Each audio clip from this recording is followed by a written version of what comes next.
Hi Luis, this is Michael from BetterTOEFLScores.com and you have enrolled in my TOEFL speaking and writing feedback service. And you completed a discussion post. It's the TOEFL writing task, writing for an online campus discussion kind of a thing. So you have the professor that gave the post or instructions, then some students commented on it, then you're putting in your 2 cents. So I'm going to give you a score 21 to 22 out of 30 here. So as I go through the feedback, I'm going to get pretty detailed with some of the grammar problems here. So you're not 100% with what I call the automaticity of the language use area. The grammar and the vocabulary is not fully automatic to you yet. So there's a few kind of hiccups, a few minor bumps that you got to be able to get over, I think, to score higher. So you said, personally, I think the remote learning is not as effective as in-person classes. I don't even think you need any of this, to be honest with you. I'm just going to make a few changes here. You'll see in a minute, I'm going to give you what I call a revised version here. Remote learning is not as effective as in-person. We're using in-person kind of like an adjective, so we're going to hyphenate that. So in-person classes. So you're using a lot of those hedges that don't do much with your ideas. So online education is a good method only when, and this is you're thinking in Spanish where you can say es un día muy bueno, right? But in English, it is a good day. I can't just say is a good day today. So that's your problem. You're thinking a little bit in Spanish. You're using the Spanish grammar, but I'm going to say when it is not possible to be physically present in a classroom.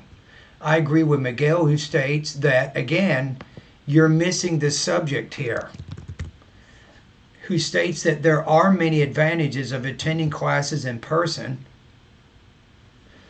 that normally people underestimate. There's no need to use the comma before that. Now, it is possible we have what's called restrictive and non-restrictive elements. So if you're using maybe which as a non-restrictive relative clause, I would probably punctuate it, but I don't think you're really doing that. Who states that there are many advantages of attending classes in person that many people underestimate. For example, last semester, I decided to take a finance course for improving my knowledge in that field. Usually we don't use for, we'll say to, and then we'll say improve. This is called an infinitive of purpose. I decided to take a finance course to improve my knowledge in that field. Since I physically attended the classes, I was able to build a strong connection with my classmates.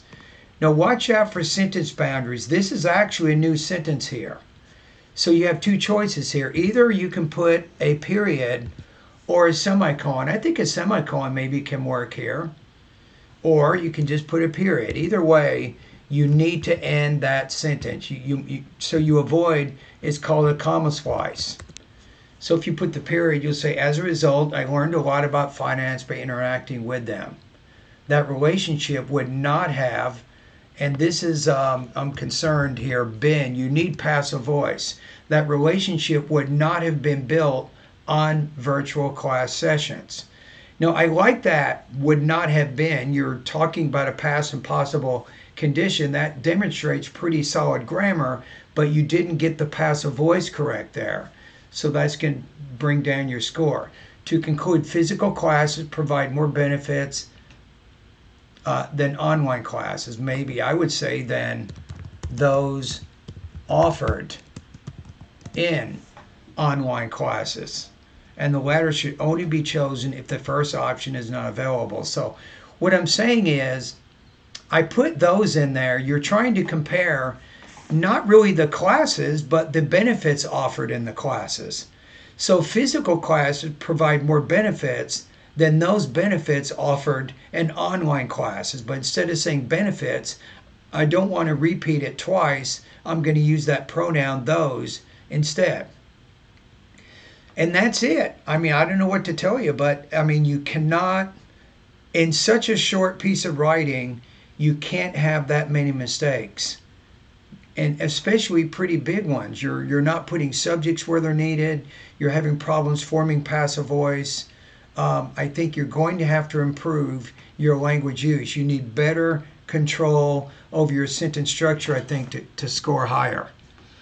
So let's take a look at the rest of my feedback here. I kind of wrote it down here for you. So you did a great job stating your opinion clearly and giving a relevant example from your own experience.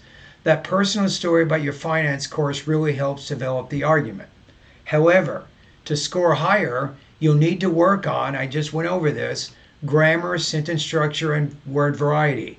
Right now, some of your ideas are hard to follow because of grammar mistakes and awkward phrasing. So let's take a look at the revision that will score higher, and then I'm going to break down specific things you can do to get better and even some practice exercises that you can consider. So I think this one, it's really not that much longer, but it'll probably score between 27 and 30 because the revised version has better control over the vocabulary and grammar. So we have personally, I believe remote learning is less effective than attending classes in person. Online education is useful only when it is not possible to be physically present. I agree with Miguel, who states that there are many advantages to in-person classes that people often underestimate. For instance, last semester I enrolled in a finance course to expand my knowledge in that area. And I don't think we need to capitalize finance, by the way. If you give the name of it, if you say Finance 101, okay, I would definitely capitalize that. But the way that it's written here, I would not. Last semester, I enrolled in a finance course to expand my knowledge in that area. Because I attended the classes in person, I built strong connections with my classmates. As a result, I learned a lot through discussions and group activities. That kind of meaningful interaction would have been much harder to achieve in a virtual setting. So that would be a revision. And then conclusion. In conclusion, while online classes are convenient, in-person learning offers more opportunities for interaction and deeper understanding. Therefore, remote learning should be considered only when attending classes in person is not an option. So let's take a look at a few areas I think that you can do better. Development. I think that you're strong here, maybe 4 out of 5. Your example is great, but avoid repeating the same point. Organization was also pretty strong, 4 out of 5. Your structure is solid, but try using more natural transitions between ideas to kind of tighten the coherence or cohesion of the writing. Language use and grammar mechanics. This is the area that you must improve on. Work on making your word choice more precise and natural. And you did make a few grammar mistakes that interrupted the flow. So you're right now scoring maybe, I put 21, maybe 22 points. So you're going to have to write at a higher level grammatically with fewer errors if you want to score higher. So be careful about what we call grammar fixes. I made some of the corrections already, right? So how about the first one we have, only when is not possible, you need to add that it. Only when it is not possible. The next one, who states that there are many advantages, or who states that there are many advantages. The relationship would not have built, that relationship would not have been built. So be careful of that. But what does this tell me as a composition teacher?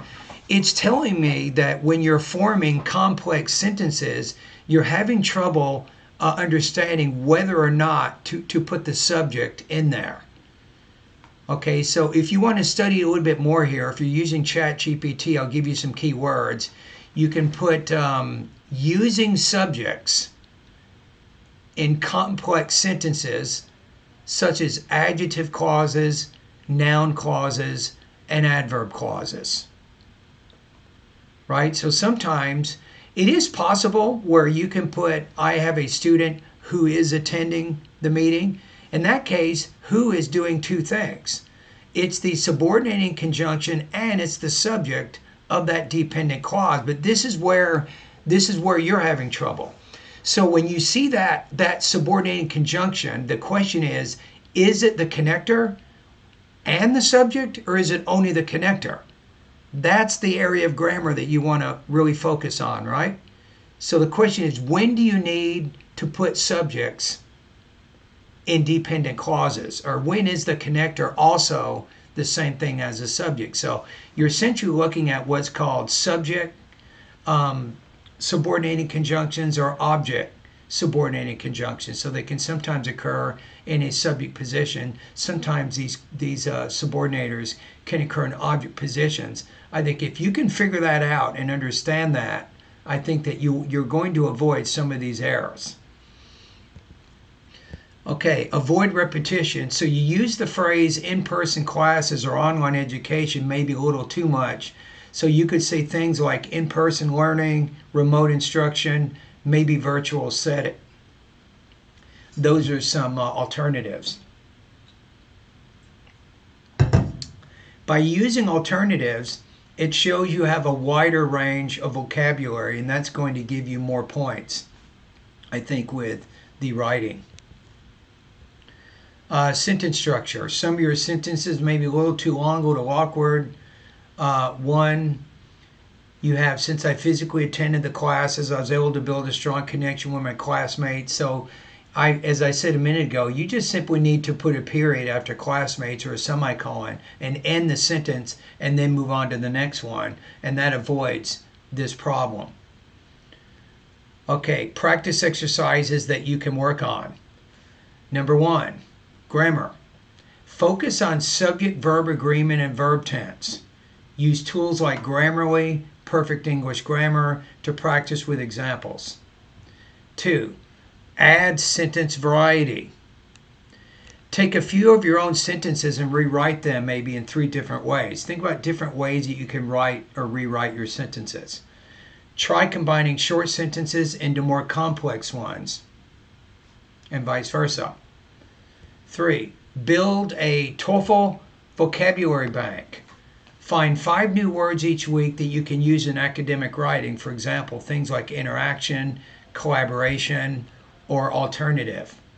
Make flashcards with synonyms and example sentences. Then the last suggestion, maybe practice academic discussions. Listen to sample TOEFL discussion prompts. Practice writing responses within the time limit. So take about 10 minutes, which is kind of similar to what you're doing for this type of writing task.